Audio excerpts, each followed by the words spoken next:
పత్రిక 13వ అధ్యాయము 4 నుంచి 8 వచనాలు మనం చదువుకుందాము. నిజమైనటువంటి ప్రేమ ఏ విధంగా ఉండాలి అనేటటువంటిది మనం తెలుసుకుందాం. ప్రేమ దీర్ఘకాలము సహించను, దయ చూపించను. ప్రేమ మచ్చరమ పడదు, ప్రేమ డంబముగా ప్రవర్తింపదు, అది ఉప్పొంగదు, అమర్యాదగా నడవదు, స్వప్రయోజనము విచారించుకొనదు, త్వరగా కోపపడదు, అపకారమును మనసులో ఉంచుకొనదు, దుర్నీతి విషయమై సంతోషపడక సత్యమునందు సంతోషించును, అన్నిటినీ తాలుకొనును, అన్నిటినీ నమ్మును, అన్నిటినీ నిరీక్షించును, అన్నిటినీ ఓర్చును. ప్రేమ శాశ్వత కాలము. దేవునికి స్తోత్రం చెప్తాం. దేవునికి స్తోత్రం. మరి ఇంకొక వాక్యం కూడా మనకు తెలుస్తుంది. కాగా విశ్వాసము, నిరీక్షణ, ప్రేమ ఈ మూడులో నిలిచును, వీటిలో శ్రేష్టమైనది ప్రేమే. ప్రేమ అంటే ఏం కాదండి. ప్రేమ అంటే ఏంటి? ఒక వ్యక్తిత్వం, మనిషిలో ఉన్నటువంటి ఒక వ్యక్తిత్వాన్ని ప్రేమ అంటాం మనం. ఆ ప్రేమకి నిదర్శనం ఏంటంటే మన అన్నటువంటి దేవుడు, మన దేవుడైనటువంటి యేసుక్రీస్తు వారే ప్రేమ. ప్రేమ అంటే ఏం కాదు, మన యేసుక్రీస్తు వారిలోనే ప్రేమ. మనం చూసినట్లయితే మరి యేసుక్రీస్తే ప్రేమ. మనం యేసుక్రీస్తులో ఉన్నప్పుడు, మనం దేవుని ఆశ్రయించినప్పుడు ఈ పైన చదువుకున్నటువంటి అంశాలన్నీ కూడా మనలో కూడా ఉంటాయి. ప్రేమ ఇవన్నీ కలిగి ఉంటుంది.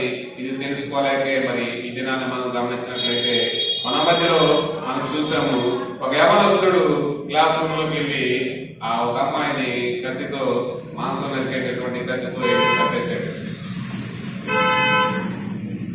అక్కడ ఉన్నటువంటి టీచర్లు అంతా ఆయన పట్టుకొని, బాబు నువ్వెందుకు ఆ అమ్మాయిని అలాగ నరికి చంపేవని అడగ అతను అన్నాడు, నేను ఆ అమ్మాయిని ప్రేమించాను, నాకు దక్కంది వేరే వాళ్ళు ఎవరికి కూడా దక్కడానికి. పేపర్లో చూస్తుంటారు మీరు అందరూ కూడా. ఈ మధ్య కాలంలో మన రాష్ట్రంలో జరిగినటువంటి ఒక సంఘటన, ఈ యవనస్తులు ఇద్దరు యవనస్తులు ప్రేమించుకున్నారు. వారిద్దరు మరి తల్లిని, కుటుంబాన్ని వారు వదిలేశారు. తల్లిదండ్రులు చెప్పిన మాట ఆలకించలేదు. వాళ్ళిద్దరు కలిసి ఏం చేశారంటే, మన ఇద్దరము వెళ్ళి ఎక్కడ దగ్గర మనం దూరంగా వెళ్ళి బతుకుదామని ఒక అడవి ప్రాంతానికి వెళ్ళారు. ఇద్దరు అక్కడికి వెళ్ళి బతుకుదామని చెప్పి వారు ప్రయత్నించారు. అయితే వీరిద్దరు వెళ్ళడాన్ని గమనించినటువంటి ఒక నలుగురు ఏం చేశారంటే, ఆ అడవిలో వీళ్ళు ప్రవేశించినప్పుడు ఆ కుర్రవాడిని తలపైన కొట్టి చంపేశారు. ఇది కూడా మీకు పేపర్లోనే వచ్చింది, చూడండి కావాలంటే. ఆ తర్వాత అమ్మాయిని తెచ్చి, అమ్మాయి బయటకు వచ్చిన తర్వాత బయట ఈ మాట మరి వాళ్ళ గురించి బయట తెలియజేస్తుందని చెప్పి ఏం చేశారంటే, ఆ అమ్మాయిని కూడా అక్కడ చంపేశారు. ఇదా ప్రేమ అంటే? ఏంటి ప్రేమ అంటే? అయ్యో నేను చిన్నప్పటి నుంచి అసలు నీకు నోటిలోంచి మాట రాకముందే నిన్ను ప్రేమిస్తున్నానే, నువ్వు అడగక ముందే నీకు ఆకలిస్తే నీకు ఏది అవసరమో తెలుసుకొని నీకు మరి పెడుతున్నారే. కానీ ఏంటి ప్రేమ? నిజమైనటువంటి ప్రేమలో నువ్వు వెళ్తున్నావా, లేకపోతే లోకపరమైనటువంటి ప్రేమలో నువ్వు వెళ్తున్నావా? ప్రియమైనటువంటి సంఘమా, లోకమైనటువంటి సంఘంలో యవనస్తులు ప్రయాణిస్తున్నప్పుడు, లోకంలో యవనస్తులు ముందుకు వెళ్తున్నప్పుడు ఇటువంటివే జరుగుతూ ఉంటాయి. మనం చూస్తూ ఉంటాం. యాసిడ్, నేను ప్రేమించాను కాకపోతే అమ్మాయి మీద, అమ్మాయి ఒప్పుకోలేదు, అమ్మాయి మీద యాసిడ్ పోసేస్తారు. ఇవన్నీ జరిగిన సంఘటనలండి. మరి మధ్యలో ఒక యవనస్తుడు ఒక అమ్మాయిని ప్రేమించాడంట. అతనికి చాలా ఆశ కలిగి ఏం చేశాడంటే, ఈ అమ్మాయిని ప్రేమించాను కాబట్టి, ఈ అమ్మాయి నన్ను కూడా ఇష్టపడుతుంది కాబట్టి, ఈ అమ్మాయి నన్ను ఎంతగానో ప్రేమిస్తుందని ఆ యవనస్తుడికి ఒక కోరిక పుట్టిందంట. అది ఏంటంటే, ఈ అమ్మాయి సెల్ ఫోన్ లో నాకు ఒక మంచి ఏదైనా మంచి పేరు పెట్టుకుని నా గురించి అమ్మాయి నన్ను ఇష్టపడతా ఉంటది అని ఆశ కలిగి ఆ కుర్రోడు ఏం చేశాడంటే, ఆ సెల్ ఫోన్ లో ఆ అబ్బాయి ఒక పేరు చూడాలని ఆశ కలిగి చూస్తున్నాడట. ఒకనొక దినాన్ని చూసినప్పుడు ఆ అమ్మాయి దాంట్లో పేరు పెట్టుకుందంట. ఈ అబ్బాయి ఫోన్ చేసినప్పుడు ఎంటర్టైన్మెంట్ 18 అని వచ్చింది. ఏంటి ప్రేమ? ఎంటర్టైన్మెంట్ 18. దానికంటే ముందుగా ఇంకో 17 పేర్లు ఉన్నాయి, తర్వాత ఇంకేమి ఉన్నాయి ఎవరికి తెలియదు. ప్రియమైనటువంటి సంఘం, ప్రేమ అంటే దేవుని యొక్క ప్రేమ. నిజమైనటువంటి ప్రేమను మనం గ్రహించలేకపోతున్నాము. ఏ రకంగా వెళ్తున్నామో చూసుకోండి. మనం మరి ఈ రోజు మనం చూసినట్లయితే గ్రీక్ భాషలో నేను ఈ దీనంతటికి కలిపి సుమారుగా 1 గంట మీ అందరికీ చెప్పాలని అనుకున్నాను, కానీ దీని త్వరగా నేను ముగించేస్తాను. ఎందుకంటే ఇందులో చాలా విషయాలు మనకు తెలుస్తూ ఉంటాయి. దేవుడు మనతో మాట్లాడుతూ ఉంటాడు. యవనస్తుల అలాగే మరి పెద్దవాళ్ళు వృద్ధులతో మాట్లాడతారు, అలాగే చిన్నపిల్లలతో కూడా దేవుడు మాట్లాడుతూ ఉంటాడు. మీరు గ్రహించండి, దేవుని యొక్క వాక్యము మనతో మాట్లాడుతూ ఉంటుంది. దేవుడి దినాన్ని ఏంటంటే వాక్యమే మనతో మాట్లాడుతూ ఉంటాడు. మనం గ్రహించవలసిందల్లా ఒకటే, మనం గ్రహించలేకపోతున్నాం. ఆయన ఆల్రెడీ మనకు ఇచ్చేసాడు, ఆయన ప్రేమను మనందరికీ పంచిపెట్టాడు, కానీ మనం ఏం చేస్తున్నాం? అది పొందుకోలేకపోతున్నాం. ప్రియమైనటువంటి సంగమా, మరి శాశ్వతమైన ప్రేమ, శాశ్వతమైన ప్రేమతో నిన్ను ప్రేమించున్నానని చెప్పినటువంటి దేవుడు మరి ఆ దినాన్ని సర్వ సృష్టిని సృష్టించక ముందు ఉన్నటువంటి దేవుడు ఒక్కడే, తర్వాత సృష్టించిన తర్వాత ఉన్నటువంటి దేవుడే. మరి అదే ప్రేమ కలిగి ఆ దేవుడు ఆ రోజుని అదే ప్రేమతో ఉన్నాడు, మరి ఈ రోజుని అదే ప్రేమతో నేను పిలుస్తున్నాడు. తర్వాత కూడా అదే ప్రేమను కలిగి ఉంటానటువంటి దేవుడు నిన్న నేడు నిరంతరము ఒకే రకమైనటువంటి ప్రేమను కలిగి మరి దేవుడు మరి ఉన్నాడు. మనమైతే మారిపోతున్నాం, ఎప్పటికప్పుడు మారిపోతున్నాం. మన సంతోషం కలిగితే దేవుడు ఒక రకంగా శోధిస్తాం, బాధ కలిగితే ఒక రకంగా దేవుని ప్రేమిస్తాం. మనకు సమస్యలు శోధనలు ఎక్కువ కలిగినప్పుడు మళ్ళీ దేవుడిని ద్వేషిస్తాం. కాబట్టి నిజమైనటువంటి ప్రేమని మీరు పొందుకోగలుగుతున్నారా? నిజమైనటువంటి ప్రేమను మీరు ఆశించగలుగుతున్నారా? గ్రహించండి ప్రియమైనటువంటి సంగమా. ఈ దినాన్ని ప్రేమను మనం చూసినట్లయితే గ్రీక్ భాషలో ఒక 4 రకాలైనటువంటి ప్రేమలుగా వారు గుర్తించడం జరిగింది. దాంట్లో మొట్టమొదటిగా మరి చూసినట్లయితే స్టోర్జ్ లవ్ అని చెప్పి కుటుంబ పరమైనటువంటి ప్రేమ. మొట్టమొదటిగా ఒక శిశువు లేదంటే ఒక ఈ భూమి మీదకి వచ్చినప్పుడు జన్మంతో మరి జన్మంలో ఏంటంటే ఈ భూమిలో పుట్టినప్పుడు ఏంటంటే మొట్టమొదటిగా పొందుకునేటటువంటి ప్రేమ కుటుంబ పరమైనటువంటి ప్రేమ మనందరం కూడా పొందుకుంటా ఉంటాము.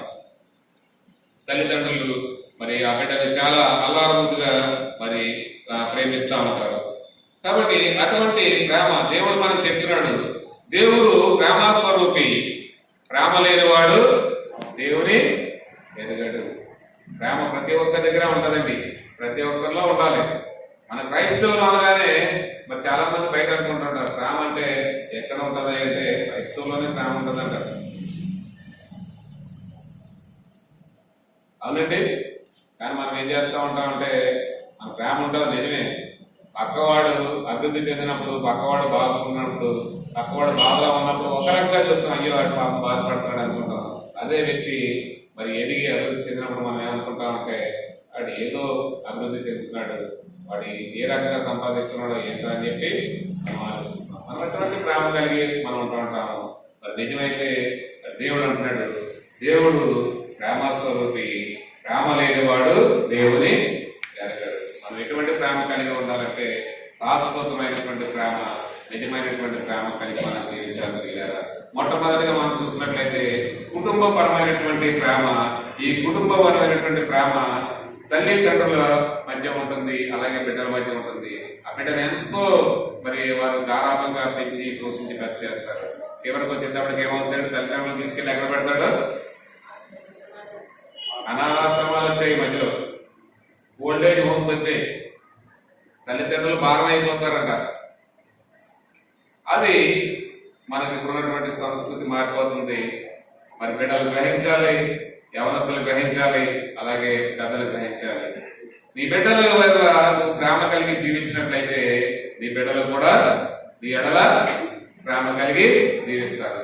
మరి అటువంటి సమయం సందర్భాలు లేక మనకేమవుతుందంటే కొంతమంది బిడ్డలు పుట్టినప్పుడు ఏం చేస్తారంటే ఆ చిన్న బిడ్డలు తీసుకెళ్లి కుప్ప తోటలోని లేదంటే గంటల మీద లేకపోతే ఎక్కడెక్కడో పడేయడం చూస్తా ఉంటాం, పేపర్లో వస్తూ ఉంటాయి. ప్రియమైనటువంటి సంగమా, అది నిజమైనటువంటి ప్రేమ కాదు. నిజమైనటువంటి ప్రేమ అన్నట్లయితే మనం చూసినట్లయితే మరి మోసే చిన్నతనంలో ఆమె ఆ బిడ్డ పుట్టినప్పుడు ఆ బిడ్డలందరినీ చంపేస్తా ఉంటాడు. కానీ అక్కడ ఏం జరుగుతుందంటే ఆ తల్లి ఆ బిడ్డని జాగ్రత్తగా వదిలిపరిచి ఏం చేస్తుందంటే మోసని సురక్షితమైనటువంటి ప్లేస్ కి పంపించి ఆ మోసని కాచి కాపాడుతా ఆ బిడ్డ ఎలా ఎదుగుతున్నాడని చెప్పి ఆ తల్లి గమనిస్తా ఉంటారు. అటువంటి ప్రేమ కలిగి మనం జీవించాలి. అటువంటి ప్రేమ లేకపోవడం వల్ల మనకి ఏమవుతుందంటే అనాథాశ్రమాలు ఎక్కువ అవుతున్నాయి. చిల్డ్రన్స్ హోమ్స్ వచ్చాయి. ఈ మధ్యలో చిల్డ్రన్స్ హోమ్ లో పిల్లలను తీసుకెళ్లి ఆ చిన్నతనంలోనే ఆ తల్లిదండ్రులు యవనస్తులు మరి ఉద్యోగాలకు వెళ్ళిపోతూ ఉంటారు, సంపాదన మీద వాళ్ళు దృష్టి పెట్టుకుంటారు. ఈ కుర్రోడు ఎక్కడ ఉంటాడు, ఎవరి సమస్యలో పెరుగుతాడంటే చిల్డ్రన్స్ హోమ్ లో పెరుగుతాడు. ఆ పెరిగి పెద్ద అయిన తర్వాత ఏదో ఒకటి అవుతాడు, ఏమవుతాడో తెలియదు. కానీ ఆ చివరికి అతనికి తల్లిదండ్రులకి మధ్య ఎఫెక్షన్ లేకపోతే తల్లిదండ్రులు తీసుకెళ్లి ఎక్కడ పెడతాడు, అనాథాశ్రమంలో పెడతాడు, లేకపోతే ఓల్డ్ ఏజ్ హోమ్ లో పెడతాడు. దేవుడికి స్తోత్రం. మరి దేవుడు చాలా మంచివాడు. మన సంఘంలో అయితే ఎవరు కూడా అనాథాశ్రమంలో లేరు, తల్లిదండ్రులు పిల్లలు అందరితో కలిసి జీవిస్తున్నారు. దేవుడు గొప్ప. మరి నేను నాకు తెలిసి దేవుడు అటువంటి ప్రేమ మనకు దయచేసాడు. దేవుడు ప్రేమలో దేవుడి ప్రేమలో దేవుడి స్తోత్రం చెప్తాం.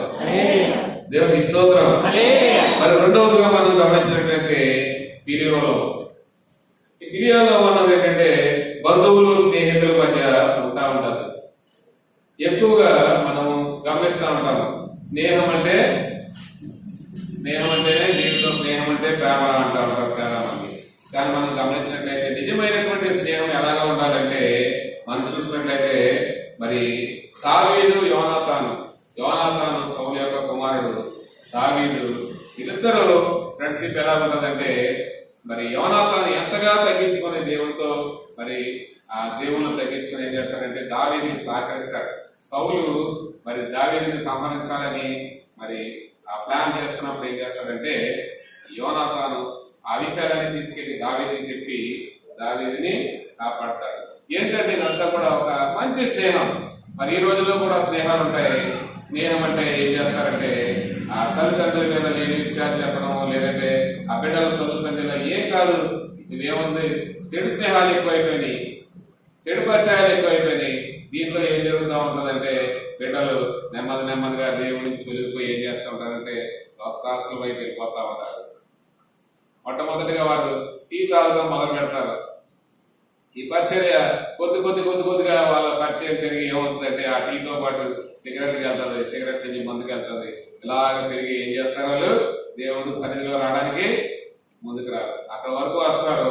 అక్కడ వరకు వచ్చిన తర్వాత వాళ్ళ పాపము ఆ లోపల వాళ్ళ మనసులో వాళ్ళకి హెచ్చరిస్తూ ఉంటుంది, నేను దేవుడి సన్నిధికి రాలని చెప్పి వాళ్ళు ఏం చేస్తారంటే అక్కడ వరకు వచ్చి దేవుడిని ప్రార్థన చేసుకుని వెళ్ళిపోతా ఉంటారు. ప్రేమైనటువంటి సంగమా, మరి ఇక్కడ మనం చూసినట్లయితే మరి బంధువుల స్నేహం, అలాగే మరి ఆ స్నేహితులు, బంధువులు, వీళ్ళందరూ కూడా కొంతకాలమే ఉంటారు. ఎంతకాలం కూడా దేవుడు సన్నిధిలో వారు మనల్ని చేయలేదు. కొంతకాలం మాత్రమే మనకి వారు ఉండగలుగుతారు. కానీ నిజమైనటువంటి ప్రేమ, దేవుని యొక్క ప్రేమను నువ్వు పొందుకున్నట్లయితే నీకు బాల్య దశలో, నీకు చిన్నతనంలో పుట్టిన దగ్గర నుంచి నేను ఉంటానటువంటి చెప్పినటువంటి దేవుడు చిన్నతనంలో ఉంటాడు. నువ్వు ఎదిగినప్పుడు నీతో ఉంటాడు, నువ్వు యవనాస్తంలో కూడా నీతో ఉంటాడు. నీ స్నేహము దేవుడితో నువ్వు చేసినప్పుడు దేవుడు నీకు తోడే నడిపిస్తా ఉంటాడు. మనం చూడండి, మనం పాడుకుంటూ ఉంటాం చాలా సమయ సందర్భాల్లో, మరి చూస్తూ ఉంటాం, బంధుమిత్రుల యందు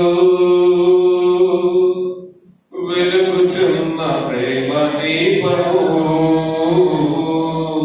నూనె ఉన్నంత కాలమే వెలుగునిచ్చి ఆరిపోవును. బంధుమిత్రుల యందు వెలుగుచున్న ప్రేమ రూపము ఉన్నంత కాలమే వెలుగునిచ్చి ఆరిపోవును. ఎన్నాడెన్నడు మారిని నా యేసుని దివ్య ప్రేమ,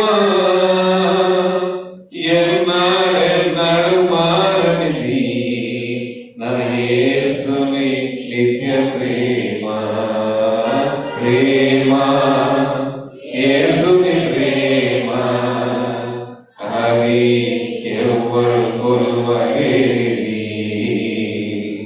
నిజము దీనిని నమ్ము, ఇది ఊయందించలేనిది.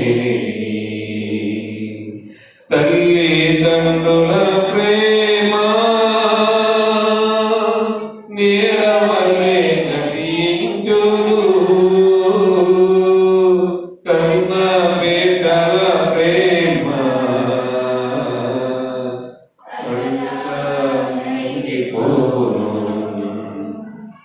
కరుణల ప్రేమ నీడవలే గతించు కరుణల ప్రేమ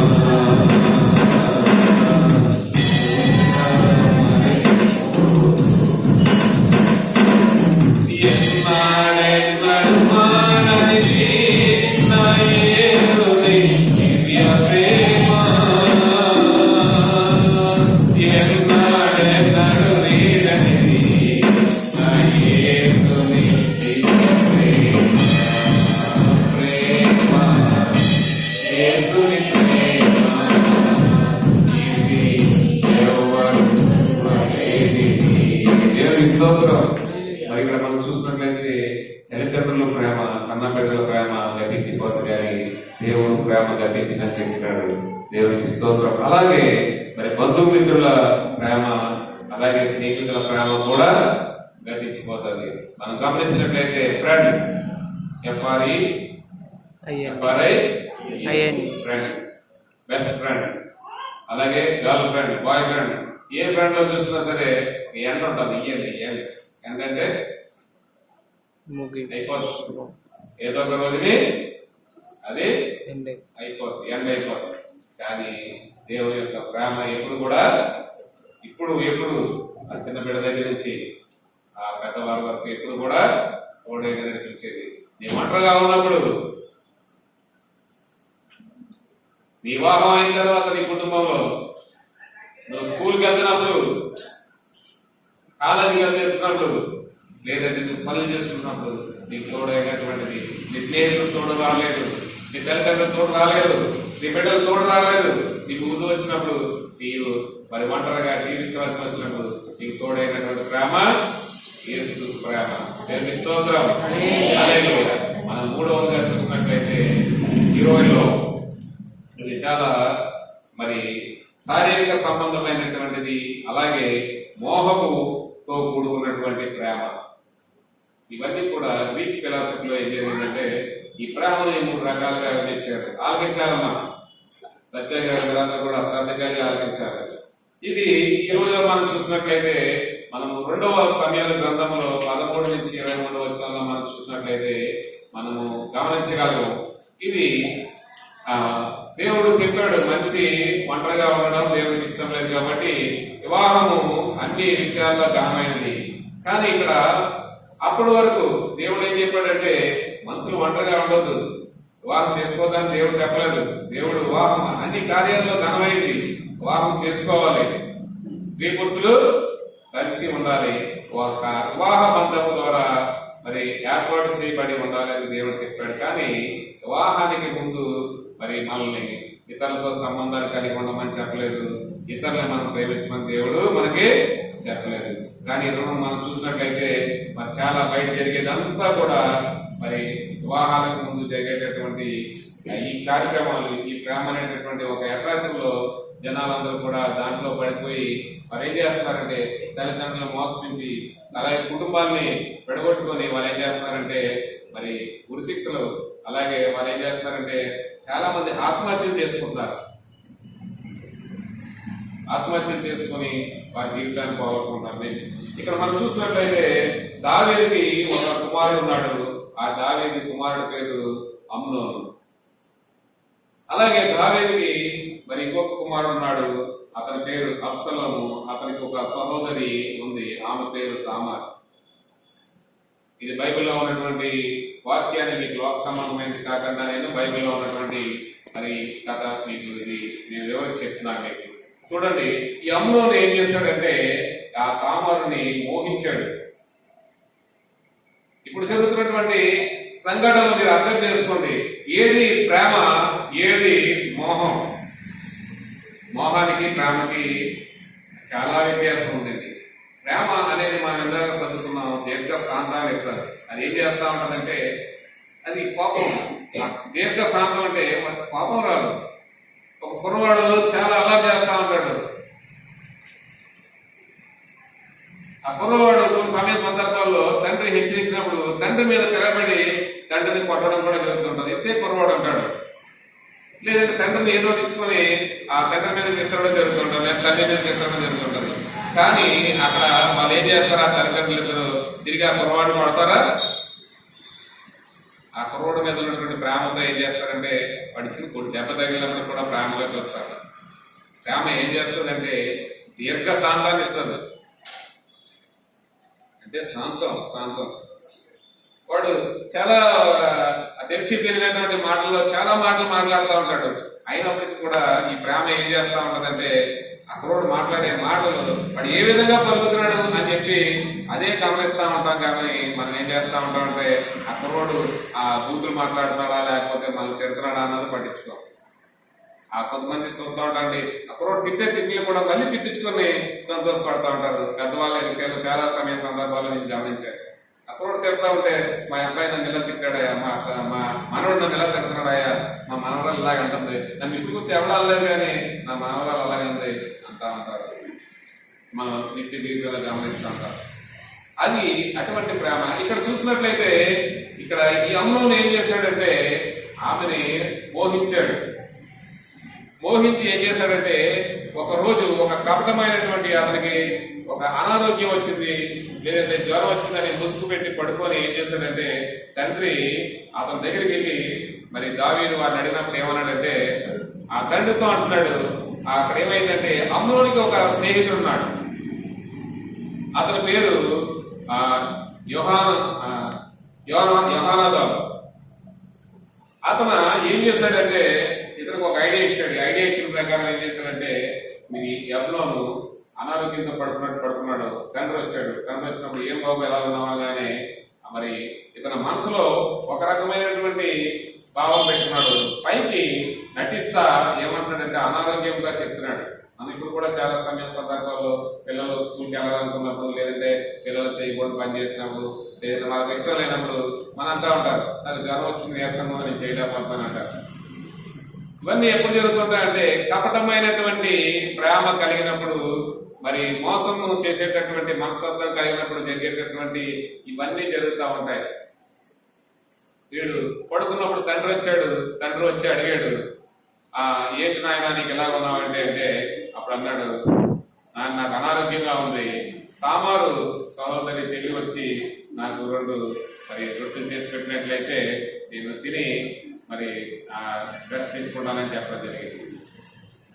తండ్రికి ఈ విషయం ఏమైందంటే ఆ బిడ్డ తన మనసులో ఉన్న విషయం అర్థమైనటువంటి విషయం తెలియక అప్పుడు మనం బైబిల్లో మీరు ఇంటికి వెళ్ళినప్పుడు చదువుకుంటే మీకు అర్థం ఉంది. ఇతని లోపల మోహం ఉంది. అతను తండ్రికి తెలియక పాపం తండ్రి ఏం చేశాడంటే తామర్ని అతనికి వంట చేయడానికి అక్కడికి పంపించినప్పుడు ఆమె తామారు వెళ్ళి అతని గురించి ఆహారం రెడీ చేసి అతని దగ్గర తీసుకెళ్లి పెట్టినప్పుడు అతను ఏం చేశాడంటే నా మనసు బాగోలేదు, మీరందరూ బయటకు వెళ్ళిపోండి, నేను ఈ ఆహారం తీసుకుంటానని చెప్పి అతను వాళ్ళందరినీ బయటకు పంపించి ఆమెపై మరి అతను మోహించాడు. కాబట్టి ఆమెని మరి చేర్చడం జరిగింది. ఆ జరిగిన తర్వాత అతను మోహం ప్రేమ లేదు కాబట్టి అతను మోహంతో ఆమెని తెచ్చాడు. కాబట్టి అది జరిగిన తర్వాత ఏమైందంటే విపరీతమైనటువంటి ధ్యాసం అతనిలో వచ్చి అతను ఏం చేశాడంటే ఈ తామార్ను బయటికి పంపించి ఆ తాళం వేసేయడం జరిగింది. ప్రియమైనటువంటి సంగమ, ఇక్కడ మనం గమనించినటువంటి విషయం ఏంటంటే మరి నిజంగా ఈ లోకంలో జరిగేటటువంటి ప్రేమ ఈ విధంగా జరుగుతూ ఉంటది. మనం చూడండి, వివాహానికి ముందు మరి నీవే లోకము నీ చుట్టేనే నేను తిరుగుతుంటాను అని చెప్పి ఖరీదైనటువంటి వారి గురించి చాలా కష్టపడి ఏం చేస్తుంటారంటే ఏవేవో గిఫ్ట్లు తీసుకెళ్ళిస్తా ఉంటారు, బట్టలు కొని పెడతా ఉంటారు. నీ మాటే ఆవిడ ఏం చెప్తే అది ఎప్పుడు ఫోన్ చేస్తుందా అని వీళ్ళిద్దరు కనిపెట్టుకుంటూ ఉంటారు. యవనస్తులు ఇద్దరు చాలా ఫాలో అవుతూ ఉంటారు, చాలా రకరకాలుగా ప్రయత్నం చేస్తుంటారు. వివాహం అయిన తర్వాత ఒక నెల రోజులు కూడా కాకముందే నువ్వు నీ బతికింత నా బతికింత అని చెప్పి వాళ్ళిద్దరు ఏం చేస్తూ ఉంటారంటే మరి విడిపోవడం జరుగుతూ ఉంటుంది, లేదంటే మరి కొట్టుకోవడం జరుగుతూ ఉంటుంది, లేదంటే ఆత్మహత్య చేసుకోవడం జరుగుతుంటది, పోలీస్ స్టేషన్ చుట్టూ కోర్టు చుట్టూ తిరుగుతూ ఉంటది. ఎంతమంది జీవితాలు నిజమైనటువంటి ప్రేమను తెలుసుకోకుండా మరి ఈ రోజు జీవిస్తున్నప్పుడు వారి భార్యాభర్తలు ఏమవుతుందండి, సమాధానం ఉండదు. వారి యొక్క జీవితాల్లో సమాధానం ఉండదు. వివాహాలు జరుగుతుంటాయి. ₹1,00,00,000 ఖర్చు పెట్టి వారి వివాహాలు చేస్తూ ఉంటారు, లక్షలు ఖర్చు పెట్టి వారి వివాహాలు చేస్తూ ఉంటారు. కానీ వారి జీవితాల్లో ఏముండదండి, సమాధానం ఉండదు. అది గమనించాలి.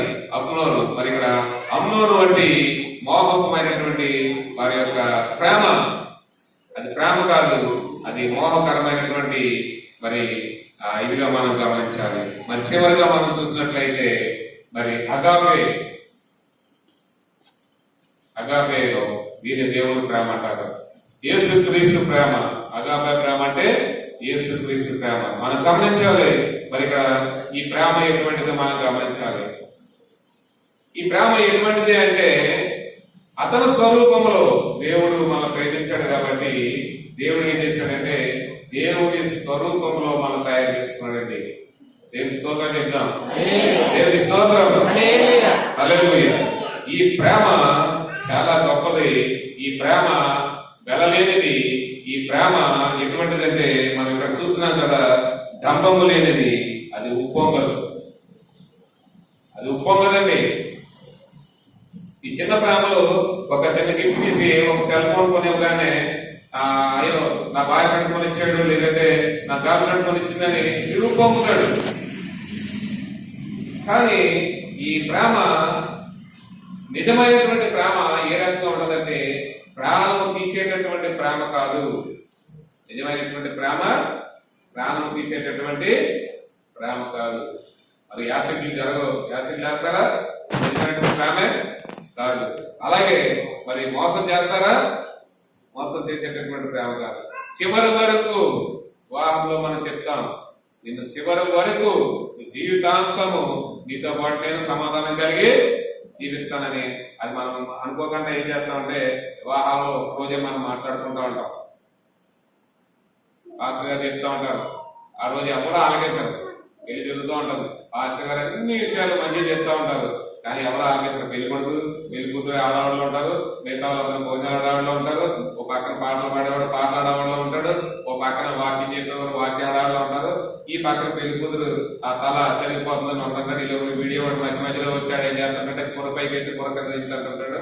ఇలా కెమెరా పెట్టి ఒక్కొక్క దగ్గర తీసుకెళ్తామంటే సరి చేసుకుంటా ఉంటారు. అందరూ మంచిగా సరి చేసుకుంటూ ఉంటారు, తలకు సరి చేసుకుంటూ ఉంటారు. ఇదే జరుగుతూ ఉంటది. పాస్టర్ గారు ఇక్కడ చెప్తూ ఉంటారు, వివాహం అన్ని కార్యంలో ఘనమైనది. దేవుని స్తోత్రం. కానీ ఎవడో ఆలకించడు, ఎవరో ఆలకించడు.